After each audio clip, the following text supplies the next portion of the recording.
ቤተሰቦቼ እንደምን ከረማችሁ? ዛሬ ለየት ያለች እንስትን እዚህ ስቱዲዮ ይዘን መተናል። እንግዲህ ራሷን እሷ ታስተዋውቅልናለች። እንተዋወቅ። እሺ፣ አመሰግናለሁኝ እንግዳ ስላረጋችሁኝ። ስሜ ውብገነነ ይባላል።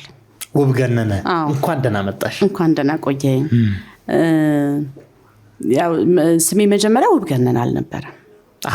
ውብገነነ የመጀመሪያ ስምሽ አይደለም? አልነበረም። ማን ነበር ታዲያ? የመጀመሪያ ስሜ አባቴ ያወጣልኝ ገነት ነበረ። ከዛ በኋላ ያው ውብገነነ የሚለው ስም የመጣው የውበቴ ማንጸባረቅ የፈጠረው ተጽዕኖ ነው። ውብገነነ የሚባለውን ስም ያመጣው የውበትሽ ማንጸባረቅ። ማን ቀየረው ስሙን? እስቲ ስለሱ በደንብ አውሪኝ። እሺ፣ ማን ቀየረው መሰለ? የሰፈር ሰዎች ናቸው። ስምሽ ለቀየሩት? የሰፈር ሰዎች ናቸው። አባቴ ገነት ሲለኝ እነሱ ውብገነነ አሉኝ። በቃ መልኬ ከቤት ስወጣ እንደ ፀሐይ ነው የሚያበራው። እና ያንን እያዩ እየተደመሙ እየተገረሙ እየተደነቁ ገነት ከምንልቅ ይልቅ ለምን ውብገነነ አንላትም አሉ። በቃ ውብገነነ በጣም ተለመደ፣ ተወደደ። እኔም ሳልወድ በግዴ በቃ ተቀበልኩትና ውብገነነ ሆነ ስሜ። ስምን የሰፈር ሰው ያወጣል፣ ማነው መላክ ያወጣል። ደስ ይላል በጣም። ታዲያ እንዴት ነበር አስተዳደግሽ? እስኪ ስለሱ እናውራ። አስተዳደጌ ጥሩ ነበረ። በነገራችን ላይ አባቴ በጣም የታወቀ መኳንንት ነው። ኧረ ተይ! ማን ናቸው? መኳንንት ጌታነህ የታወቀ መኳንንት ነው። ሳር ቅጠሉ የሚያውቀው አታውቀውም? ምናልባት እንግዲህ አንተ ያኔ አልተወለድክ ይሆናል። መኳንንት ጌታነህ አላውቃቸው። የታወቀ መኳንንት ነው። እና አስተዳደቂ በጣም ጥሩ ነበረ። በጣም ተንበላጥጬ ነው ያደግኩት። በልጅነቴ አባቴ ያልገዛልኝ አሻንጉሊት የለም። ያልገዛልኝ መጫወቻ ማለት ነው። አንድ መኝታ ክፍል በቃ ለአሻንጉሊቶች ተብሎ የተለቀቀ መኝታ ክፍል ነበረ። ምን እንደሚገርመኝ ሌላው ልንገር። ያን ጊዜ አባቴ የገዛልኝ መጫወቻዎች አሁን ልጆች ሲጫወቱበት ያለው አሁን ድረስ ማለት ነው። የዛ ዘመን የፈጠነ አባት እንዳለኝ ነው እንግዲህ የሚያሳየው። አሁን ድረስ ልጆች ይጫወቱበታል። ምንድነው የገዛልሽ? የሚገራርሙ አሻንጉሊቶች ናቸው። አንተ እንግዲህ በአሻንጉሊት ካልተጫወክ ላታቅ ትችላለህ። እኔ ተጫውቻለሁ፣ ግን የዛ ዘመን እዚህ መሆኑ ደስ ይላል። ቀጥይልሽ። እና እንዳልኩህ ነው ቅብጥ ብዬ ነው ያደግኩት። ከቤት ትምህርት ቤት በመኪና እየተመላለስኩ ምናምን ነው የተማርኩት። መኪናም ነበራችሁ? ነበሩን። በጣም ይገርማል። እሱ ይገርማል እንዴ! ልክ 12 ዓመቴን ሲይዝ አይፎን 17 ተገዛልኝ። አይፎን 17 ተገዛልኝ። አይፎን 17? ከስንት ዓመት በፊት ማለት ነው አይፎን 17 ያስኩኝ? ምናልባት 20 ዓመት በፊት። አይፎን 17 እኮ የአሁን ጊዜ ስልክ ነው። ያኔ ነበር ነበረ። ይገርማል። አይፎን ቢሉ አይፎን እንዳይመስል በጣም ጠንካራ ነበር። እንደዋዛ ነው በቃ የሚወድቀው ከጄ ላይ ይወድቃል። ብድግ ነው የማደርገው። ምንም ነው የማይሆነው። እሱ ብቻ አይደለም፣ ውሃ ውስጥ አሁን ሻወር ስወስድ ምናምን አንዳንዴ እንደዚህ በቃ ውሃ ውስጥ ምናምን ወድቆብኝ ያውቃል። ብድግ አደርገዋለሁ። ምንም ነው የማይሆነው። አይፎን 17 ነው። ሌላው ጥንካሬው እንዴት ወደው ነበረ በጣም። አንዴ ቻርጅ አረካ አይደለ? አንዴ ቻርጅ ካረኩት በኋላ ምናልባት ከአመት ወይ ከ2 ዓመት በኋላ ነው ደግሜ ቻርጅ ማድረግ። ቻርጀሩ ይጠፋብኛል ብዙ ጊዜ። እንደውም ከስልኩ ይልቅ ቻርጀሩን ነበር ማጣው። ግን ቆይ አውቀሽዋል አይደለ? የአይፎን 17 ሌተስት አሁን ጊዜ ምርት ነው አይደለም? ነበር አልኩ እኮ። አሁን እኮ አንዳንድ ሶፍትዌሮች ምናምን እንደዚህ አፕዴት ተደርጎ መጥቶ ነው እንጂ ያኔም ነበር አልኩ። ያኔ እኔ ብቻ ነኝ ያስኩት። እኔ ብቻ ነኝ ያስኩት። ከኔ ውጪ ማንም አልያዘው። እንዴት ነው ደግሞ ስልኩን ያገኘሁት መሰለ? አባቴ ከኦባማ ጋር ለስብሰባ ሄዶ ነበር። ከዚህ ስብሰባ ነበረው ከ21 ዓመት በፊት ባራክ ኦባማ ጋር ማለት ነው። ማን ነበረ? ባራክ ኦባማ ከ21 እንዴ? ባራክ ኦባማ እኮ የኛ ዘመኑ ነው። ማን ነበረ? አብርሃም አከለ ከሱ ጋር ስብሰባ። አብርሃም ሊንከን እኮ እንደዛ በእኛ 18ኛው ክፍለ ዘመን ላይ ወደ ኋላ ሩቅ ነው አብርሃም። እሱ ያሳምናል።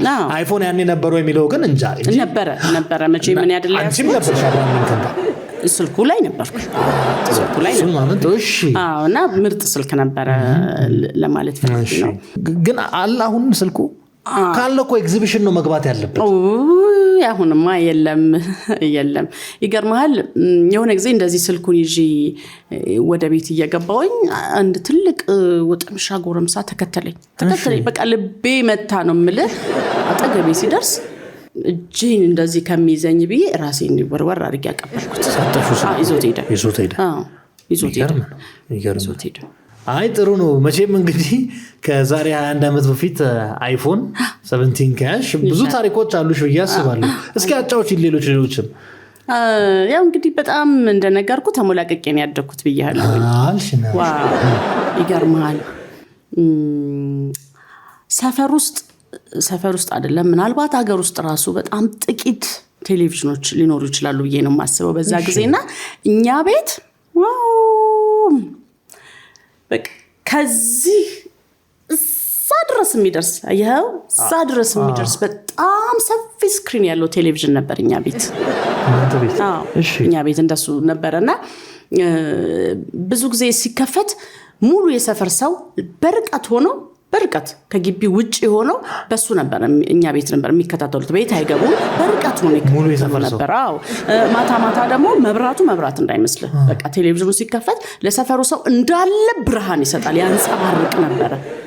የሰፈራችን ሰው በቃ በአጠቃላይ በሱ ነበር ማታ ወክ የሚያደርጉት የሚሄዱት መቼ ተከፈተ ብለው እንደ ብርቅ ነበር የሚያዩትና እንደነገርኩ በጣም ሰፊ ስክሪን ነው። ቆይ ቤታችሁ መስቀል አደባባይ ነው የነበረው? ሰፈራችን መኖሪያችሁ ማለት ስቴዲየም አረክሹ ብዬ ነው ቲቪ የነበረው ቴሌቪዥን ነው የነበረው ቲቪ በጣም ስክሪኑ ሰፊ ነበር። እንደ ፓውዛው ያገለግላል ለሰፈሩ ሰው ነው የሚያገለግለው። አንዳንድ እናቶች እንደውም የሚለቅሙት ነገር ምናምን ካለ ሁሉ ትንሽ ወደ ግቢያችን ጠጋ ብለው ምስር ምናምን እንደዚህ ምናምን ይለቅሙበት ነበር። ኢቲቪ ሲከፈት ምስር ይለቀማል ተከፈተ በቃ ነይ እሱን ምን አሳሰበሽ ነይ እነሱ ጋር ጠጋ ብለሽ ለቅሚ ብለው ይለቅሙ ነበር ብዙ ጊዜ። የሚገርም እኮ እንደሱ ያደርጉ ነበር እና በዛ ያን ያህል ብርሃን ባለው ቴሌቪዥን እኔ በቃ ሙቪዎች ከታተል ነበር። በጣም ነው የምወደው ድራማዎች ያለውኝ እና ምን ተከሰተ መሰለ ትንሽ አይኔ እንትናለ መታመም ነገር ጀመረ።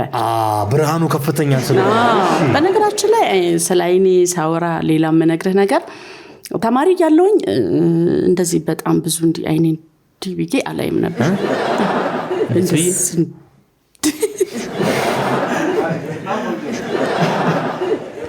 በተለይ ወንዶችን እንደዚህ ብዬ አላያቸው። እንዴት በጣም ችግር ነው። አብዛኛው በቃ የሆነ ነገር መጋኛ እንደመታው ቀጥ ነው የሚሉት ድንግጥ ይላሉ አይኔ እንዲገለጥ። አሁን እንዳየሽ ውስጣቸው በጣም ከባድ ነው እና ብዙ ጊዜ ገርበብ አድርጌ ነው የሚሄደው። እንደዚህ ይታይሻል ግን ተሳስቼ ካረኩት በቃ ድርቅ ነው የሚሉት። ግን ታዲያ አይንሽ ሲታመም አባትሽ ቲቪ እንዳታይ ከለከሉሽ? በጭራሽ እንዴ አባቴ በጣም የበሰለ ነው እና በጣም ነው የሚጠነቀቅልኝ። መጀመሪያ በቃ ይቅርብሽ አትያለኝ እና እንዴት አባቢ እንዴት እኔ እኮ በቃ ፊልም ማየት ወዳለሁ እንዴት ሆናለሁኝ በቃ ትርፍ ጊዜም በምን አሳልፋለሁ ምናምን ብዬ ሳዝንበት እንዳታዝኝ ሀዘንሽን ማየት አልፈልግም አለና ድራማ የሚሰሩትን ልጆች እቤት ድረስ ይዞልኝ መምጣት ጀመረ። ተዋናዮቹን እቤት ድረስ እየከፈላቸው በቃ አለ የተባለ አክትረስ እኛ ቤት መጥቶ ተውኖልኛል። ለኔት ያላየዋቸው በነገራችን ላይ ሻሩክ ሁሉ መጥቶ ነበር ቤት። ሻሩካን የቦሊውዱ እናንተ ቤት? እሺ አጋጣሚ እንዲህ ፊልም አይቼ የረፍት ሰዓቴ ነበርና እንቅልፍ ሸለብ አድርጎኝ ሳላየው ቀረው። ከዛ መጥቶም አንቺ አላየሽው? እንቅልፍ ሸለበኝ። የረፍት ሰዓቴን ደግሞ ማንም ሰው አይቀሰቅሰኝም። ሻሩክም ቢሆን የምን ሻሩክ ምናምን ማንም በቃ አባቴ እንዳትነኳት ተው እንዳትረበሽብኝ ስለሚል በቃ ዝም ብዬ ሸለብ አድርጎኝ ነበረ። ከዛ መጥቶ አዝኖ ኮቹ ታሄ ብሎ ሄዳሉ። በአማርኛ ነው አትቀስቅሳት ያሉት ነገሩት? አይ አባቴ ብዙ ቋንቋ ይችላል እና እንደሱ ሄደላለሁኝ እና ቤት ድረስ እየመጡ በቃ ተዋናዮች ይተውኑልኝ ነበረ ማለት ነው። በጣም ይገርማል እውነት። ከአብርሃም ሊንከን እስከ ቦሊውድ የልጅነትሽ ታሪክ ያስደንቃል። እስኪ ደግሞ ወደ ትምህርት ቤት እንግባ። ትምህርት እንዴት ነበር? ትምህርት ይገርምሃል። ትምህርት ንስር የሚባል ትምህርት ቤት ነበር የተማርኩት። በጣም የሀብታሞች ተማሪዎች የሚማሩበት ትምህርት ቤት ነው። እንዴት ጎበዝ እንደነበርኩ ልነግርህ አልችልም። በጣም ጎበዝ ነኝ። ገና በቃ አስተማሪው ሳያስረዳ ሁሉ ቀድሜ ብዙ ነገሮችን እረዳ ነበር። አንዳንዴ እሱን ሁሉ አግዘዋለሁ። መምህራን አግዛቸው ነበርና ሁሌ አንደኛ ነው የምወጣው። ሁሌ አንደኛ ነው። እስከ 6 ሁሌ አንደኛ ነው የምወጣው። በቃ በጣም አንደኛ ከመውጣቴ የተነሳ ሌላ ክላስ ውስጥ አንደኛ ከወጡ ወይ ውብገነን ወጣች ነበር የሚባለው። አንደኛ ወጣች ሳይሆን ባንቺ ስም በኔ ስም። ስለዚህ ውብገነንኛ ወጣች ነበር የሚባለው። ራንክም ሆንሽ አንቺ? እንደዛ ነበርኩኝና በጣም ጎበዝ ተማሪ ነበርኩኝ። ያሳዝናል። ከ7 በኋላ ግን በቃ ምን ነው 7 ላይ ትንሽ ችግር ተፈጠረ። ምን ተፈጠረ? ምን መሰለህ፣ ያው እንግዲህ እስከ 6 ልጅ ነበርኩኝ። ገና ልጅ ነው፣ ለጋ ነበርኩኝ። 7 ስገባ እንግዲህ ለአቅሜ ደረስኩ ማለት ነው። በቃ ወንዶች አልቻሉም፣ መማር አልቻሉም። ተቸገሩ ነው የምልህ። መማር በጣም ችግር ሆነ፣ ረብሻ ሆነ። አስተማሪዎች እኔን እያዩ ማስረዳት በጣም ተቸገሩ። ታሳዝኝ ነበር ነው? ውበቴ ነው እንጂ ውበቴ በጣም ከባድ ሆነባቸው። አስቡ። አልቻሉም መማር። በቃ አስተማሪዎቹም ወይ ሙሉ መምህራኖቹ በሴት ይቀየሩ የሚባል ነገር ተፈጥሮ ነበረ። ግን ከሱም ውጪ ደግሞ ተማሪዎቹ ወንዶቹ በቃ ተቸገሩ ነው የምልህ። ረብሻ ነው፣ ድብድብ ሆነ። በቃ አስቸጋሪ ነገር ሆነ። በቃ እነኔም ተጨነቁ። ለምን የሚደባደቡት? በአንቺ ምክንያት? የኔ ትሁን እኔ አታምልጠኝ የሚል ነገር ነውና በግሩፕ እየሆኑ በጣም ነው የሚቀጣቀጡት። በጣም አንቺን ምክንያት አድርገው። እና ተጨነኩ። እኔ መማር አቃተኝ። እኔ ብቻ አይደለሁም፣ ቤተሰብ በጣም ተቸገረ። እቺ ልጅ በሰላም ትገባለች የሚል ነገር ተፈጠረ። አንዳንዴ በቃ በወታደር ታጅቤ ምናምን ነው ከክፍል ውስጥ የምወጣው። ወታደር? ረብሻ አለ። ልክ ሲያዩኝ በቃ ከቁጥጥር ውጭ ነው የሚሆኑት። ከክላስ ወጣለሁ አይደለ? ከቁጥጥር ውጭ ነው የሚሆኑት ወንዶቹ። እንዴት እንደሚያሳዝኑ! በቃ ከቁጥጥር ውጭ ይሆናሉ። ሰዎች ልጅ አንድ ነገር እንዳትሆን ተብሎ ወታደር ታዘዘ። ወታደር እንዴ ምን ይገርማል! ኃይል መጨመር ጀመረ ሁሉ። በቃ አንዳንዴ ታንክ በዚህ ጋር ነው በዛ ጋር ነው ይታጀባል ትምህርት ቤቱ። እና በጣም ችግር ሲሆን እስቲ በቃ ለ15 ቀን ትምህርት ቤቱ ይዘጋ ተብሎ ለ15 ቀን ትምህርት ተዘጋ። ላንቺ ተብሎ? 97 ነው እንዴ? አይደለም። እና ይገርማል 15 ቀን አረፍኩኝና እንደገና በቃ አሁን ተረጋግተው ሊሆን ይችላል ሊለምዱትም ይችላሉ መልኬን ምናምን ብዬ ትመለስ ተብሎ ተመለስኩ። ድጋሚ ማለት ነው? ባሰ ነው የምልህ። ብሶ መጣ። በቃ ብሶ። እሱ እንዳይገርም ሌሎች ወንዶች ሁሉ ምንድነው የሚለውን ነገር እያዩ በቃ አካባቢው ምናምን የሰፈር ሰው ከትምህርት ቤት ውጪ ማለት ነው በቃ እየመጡ ሌላ ታሪክ ሆነ። በቃ ሌላ ታሪክ። ሌሎች ትምህርት ቤት ወንዶች ይመጣሉ፣ የዛኛው ትምህርት ቤት ይመጣል። የየትምህርት ቤቱ ዳይሬክተሮች፣ የየትምህርት ቤቱ መምህራኖች ሁሉ በቃ መጣ ጀመሩ። መጉረፍ ሆነ ነገሩ። በቃ ትምህርት ቤቱ ቆይ አሁን ጥያቄና መልሶች ተዘጋጅቶ ነው ወይስ ባንቺ ነው? የኔን ማየት ነው። ገብቷል? አብዛኛው ሴቶቹ እስቲ ንያት ምን ያህል ብትሆን ነው የሚል ነገር ነው። ቀናትም አለው ሴቶቹ ይኖራል። እኛ ተፈጥሮ አይደለ? ሊኖር ይችላል እኮ ግን ወንዶቹ ደግሞ ምንድነው እስቲ ንያት ነው። ግን መጣው ተማረኩ። አልቻሉም። የሚመጡት ወንዶች አይችሉም ነው የምልህ። በቃ እና ከባድ ነገር ሆነ። በትንሽ ወታደር የነበረው ምናምን በቃ እየጨመረ ወደ ሀገር ጦርነት ሊሄድ ሆነ። እንደዛ ሊሆን ሲል ይቅር በቃ ከዚህ ሁሉ እኔ ትምህርት ባቋርጥስ ብዬ ሀገር ከምትረበሽ ረብሻ ሆነ። ብተወውስ አባቴም በቃ እስቲ ትንሽ አገርም ይረጋጋ፣ እንደዚህ አይነት አንቺ ምክንያት ለሀገር ማሰብ አለብን ተባለ። ግን የምርሽን ነው? ለምን ገረመ? ረብሻው ነው እንደ ገረመ? አጋድያለሁ። ረፊያ እንደ ሰው በእኔ ምክንያት ተጋድለዋል። በየቦታው ወድቀዋል ነው የምልህ። ምንድነው ጉቡ? ነፃ አውጪ ነሽ አይደለም? አሁን አንተ ያልገባ አስበው። አሁን ይሄን መልክ ወደ 40 ዓመት ወደዛ ወሰደው። ምን ያህል አንጸባራቂ፣ ምን ያህል ሳቢ እንደሆነ መገመት ትችላለህ። ከባድ ነው። አልመጣልኝ። እኔ እንኳን ስለ ብዙ አይደለም እስቲ ታሪኩን እንቀጥል። ያስበው እንግዲህ አሁን ይሄ አይኔን እንደዚህ እንዲህ ስር አየህ አሁን አንተ ራሱ የለም የሆነ ነገር ነው እንኳን ጥርሴ ከባድ ነው። በጣም ከባድ ነበረ በጣም ግን ቆይ ታዲያ እሺ ከዛ በኋላ ትምህርት አቆምሽ አንቺ? አላቆምኩም። ትምህርት ቤት መሄድ አቆምኩኝ።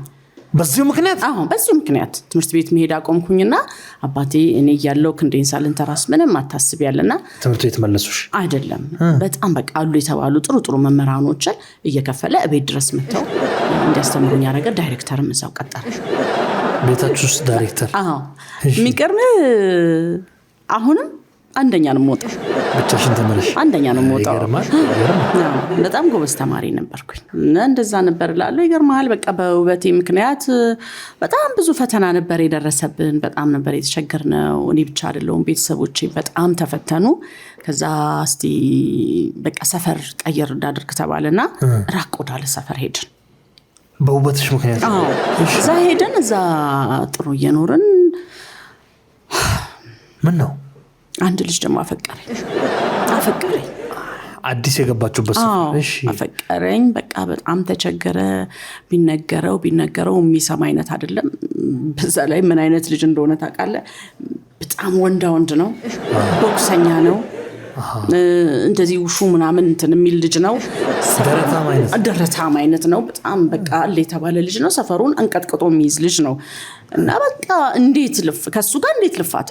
እሺ ከበደኝ። አስቸጋሪ የሆነ እንመለስ በቃ እንመለስ። አዎ የትም ብንሄድ ምንም ልዩነት ይሄ ውበት በቃ ምን ችግር ከባድ ከሆነ ከሰፈር አይደለም ከሀገር ብንሄድም ለውጥ የሚያመጣ ነገር እንደማይሆን አባቴ ሲገባው በቃ እዛው ሆነን መሆን ያለበት ነገር ይሁን ተባለና ወደ ሰፈር ተመልሰን ሊያቆም ነው ልጁ ተከትሎ መጣ። እሱም ከአዲሱ ሰፈር ወደ እናንተ ሰፈር ተከትሎ መጣ። በቃ ሞቴን እሷ ስር ያድርገዋል። አንቺ ስር? አዎ ይሄ ውበት አስቸጋሪ ነው። ከዛ አስቸጋሪ ሆነ። በቃ እዛ አንድ ቀን መጣ። ሰፈሩን ድብልቅልቅ ያለ ጸብ ተፈጠረ። አባቴም ዘራፍ አሁንስ እንደው በጣም በዛ ብሎ ግርግር ምናምን ተደረገ። ታሰረ። እስር ቤትም ሆኖ ምንም ሊረጋጋ አልቻለም። ብዙ ግርፍ ያደርሶበታል። ብዙ ነገር ተደርጓል። አልሰማም አለ። እስር ቤት ሲገባ ባሰበት። በቃ ልነግርህ አልችልም። እና ልክ አምልጦ ወጥቶ መሳሪያ ይዞ ሌሎች ሰዎችን አደራጅቶ ምናምን ወደ ሰፈር መጣ። እናንተ ጋር? አዎ ለምን ማለት ጥሩ ጠልፊያት ይዤ ሄዳለሁኛል። ለመጥለፍ መጣ። ከሷ ተለይቼ መኖር አልችልም ብሎ እና በቃ አይለኛ እዛ ጋር ከባድ ጸብ ተፈጠረ። ሰፈር ሰው ግልብጥ ብሎ ወጣ። እኔ እያለሁኝ ክንዴን ሳልንተራስ ብሎ አባቴ መሳሪያ ይዞ ወጣ። ፖሊሶች ዙሪያውን ከበቡ። ሌላ ትርምስ ሆነ። ከዛ ፖሊሶች በዛ ጋር ልጁን መሳሪያ ጣል፣ በቃ እግርህን ነው የምንልህ እባክህ አልሰማለ። በቃ አይለኛ ግርግር ጸብ ተፈጠረ። በኋላ በሚያሳዝን ሁኔታ ልጁ አባቴ ላይ 5 ጥይት ተኮሰ። ሞቶ ነበር። ተነሱ? አዎ ተነሳ። ሞቶ ነበረ ግን ተነሳ። አባቴ በጣም ጠንካራ ነው። በዚህ ልክ ከዛ እሱ ይገርማል። አባቴ እንደዛ መሆኑን ሲያይ በቃ ፖሊሶች አንቀው ያዙት። እንደዚህ አፍነውት እሷን አጥቼ ከምኖር ብሞት ይሻለኛል ብሎ በዛ ሁሉ ርክብ ውስጥ የኔ ጌታ አይኔ ላይ አለ እንዲህ ጥይቱን እንዲይዞ ጠጣው። ልጁ ባንቺ ውበት ምክንያት? አዎ እሷን አጥቼ ከምሞት ይሄ ይሻለኛል ብሎ እያየሁት ሽጉጡን ጠጣው። አይኔ እያየ ጠጣ። የሚገርም ነው። እና ሞቶ ነበር እሱ። አዎ ነበር። ተነሳ። በስንት ስቃይ በስንት መከራ አገግሞ እንደምንም ተነሳ። እሺ ሞቶ ነበር። የሚያሳዝን ነገር ነው። እና ከዛ በኋላ አላስቸገረሽም? ጌታ አግኝቶኝ ከዛ በኋላማ በቃ እንደምንም እንዳገገመ ታየ።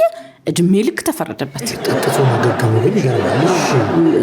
በቃ እድሜ ልክ ተፈረደበት እና በቃ ከባድ ስቃይ ነበር ነው የምልህ። በጣም ወንዶች ሲመጡ አባቴ አላስነካም እያለ እየለቀመ ሲያሳስር እስር ቤቱ በእስረኞች ታጨቀ። በጣም ከባድ ሆነ። ያንቺ ኬዝ ነው የሞላው? የኔ ኬዝ ሆነ። ከዛ ግን እየቆየ ሁኔታው ለወንዶቹ እንደሚያሰጋቸው ሲገቡ ቀስ እያሉ ካጠገቤ ሳይወዱ በግዳቸው በቃ መሸሽ በርቀት ማየት ጀመሩ። ከዛ እነሱ ደግሞ ሌላ ስም አወጡልኝ። የማትበላው ፊሉን ጀመር። የማትበላው ስለማያገኙሽ ማለት ነው። በማትበላው በጣም የሚገርም ነው። እኔ ግን በጣም ያጓጓኝ መጨረሻ ላይ ማን በላሽ? ማን አገኘሽ? ይገርምሃል። በቃ እንደነገርኩ ነው። ሁሉም ውበቴን እያየ እየሸሸ እየፈራ እስር ቤት ከምንገባ እያሉ እየራቁኝ እስካሁን አለው። ቆይ አላገባውም ነው የምትይው?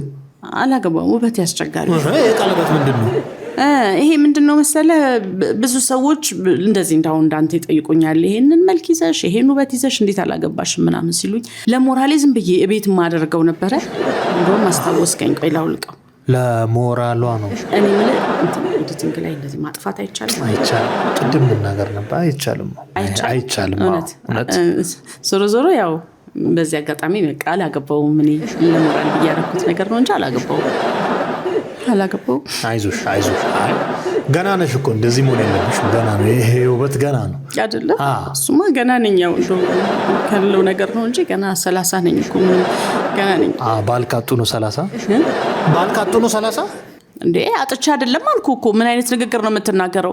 በውበቴ ምክንያት ወንዶች ስለሚጨነቁ ስለሚፈሩ እንዴት አድርገን አብረናት እንኖራለን ስለሚሉ ነው እንጂ ባላጥቻ አይደለም። እና ታዲያ ቆይ ከአብርሃም ሊንከን እስከ ባራክ ኦባማ አውርተን 30? ማለት ስታየኝ አላስታውቅም እንዴ? አስታውቃለሁ። በነገራችን ላይ 30 ያልኩ እንደው 30 ልሙላው ብዬ ነው እንጂ ገና 29 አካባቢ ነኝ። ገና ከተወሰኑ ወራት በኋላ ነው 30 ራሱ የሚይዘው። ውበቴ ነው ለዚህ ያበቃኝ። ባልወደን ያለ መምጣቱ ነው እንጂ ያስረጀኝ እንጂ ገና 29 ገና ነው ታልቅሶ ትውኝ እስቲ ገና ነኝ። ለምን ያለቅሳሉ? በውበቴ ምክንያት እንደዚህ አይነት ነገር ስድስት ከረምላሽ ትለኛለህ። ጓደኞቼ እኮ የአራት ልጆች አያት ሁሉ የሆኑ ጓደኞች እኮ እኔ ገና በዚህ ሰዓት እንደዚህ ሆኜ በቅረት ይታመሰስለኝ። አይዞትሽ አያልቅሱ። በቀደመው አንዷ ጓደኛዬ ልጆቿን ይዛ ነው ድረስ የመጣችው። መፈጠሬን የጠላሁት እስካሁን አላገባሽም ብሎ አባቴ ራሱ ይሄን ጉርሳ ይሄን ያለፈው እኔ በጣም ነው የማሳዝነው። ምን ይገባኛል። አይዞት በቃ ለማይዞች እንድትልኝ አይደለም። ልጅ ነው እኮ ገና አይደለም። እሱማ ግን ምንድነው መሰለህ በጣም ማሳዝን ሰው ልጅ የሚረዳ ሰው ያጣው ልጅ ነው ታልኩ እኮ ነው። በጣም ማሳዝን ሰው እኮ ነው። በዚህም እንትን እያለ ነው እንዴ? በዚህም ነው የማይፈሰሳ። አይዞት በቃ ይኸው በሱ ጋር ጥረጉት። ግንባር ላይ ምን ይሰራል? ናና እሱንም ጥረጉት። ግንባሮትን እኮ ነው ያላገባሁት እኮ። አይዞት በቃ ያለቀሰች ነው እኔ በቃ ማለት የምፈልገው ምንድን ነው? ውበቴ ያን ያህል አያስጨንቃችሁ። አግቡኝ ነው ሌላችሁ የምፈልገው። አግቡኝ ነው ማለት የምፈልገው። ሌላ ምንም ልል አልችልም። በቃ አግቡኝ ነው ማለት የምፈልገው። ምን ያግቡኝ። ሌላ አንተ ደግሞ ማነህ? ሚገቡን ደግሞ ጠራሽ እንዴ? ሞኝ ቆንጆ ነኝ አይደል?